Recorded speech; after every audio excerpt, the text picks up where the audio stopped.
So over the next few videos, I want to talk about an influence that is very significant for my work, for me personally as well, not simply professionally. I don't remember when I was first exposed to the 7 Habits by Covey, but I don't think I fully understood at that time how really important they really were.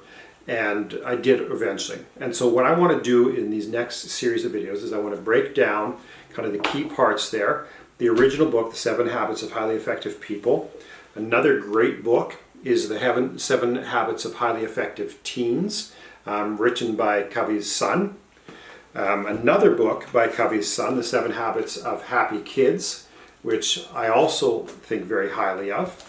And then The 7 Habits of Highly Effective Families, which to me was a little bit of a repackaging that didn't end up being quite as good or quite as necessary. But these 3 versions, the original and then those 2 versions for those target audiences, I really recommend not simply listening to me talk about them, but to access them yourselves, maybe after you've listened to my introduction to the different parts, but I think they're really, really well worth it.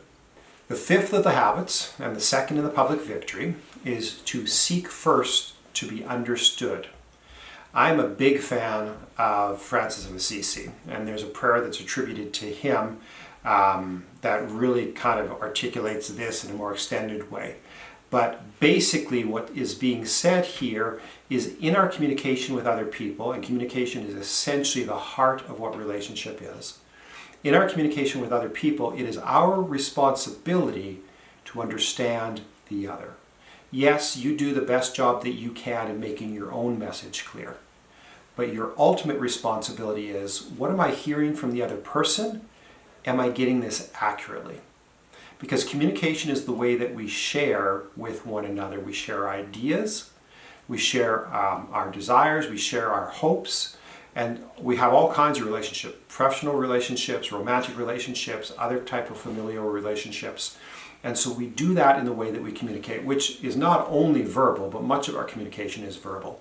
And so in this habit, we say, I take responsibility to understand you because you matter. And the you can be any one of those people. It can be you in a professional setting because I can get advancement if you understand. Or I am serving a customer and it's important that I serve that customer well, again because of how it reflects on me, but also because I recognize the importance of that other person. In our friendships, in our romantic relationships, and so on. So really trying to dig down and understand, what is it that this person is saying? What is the importance of it?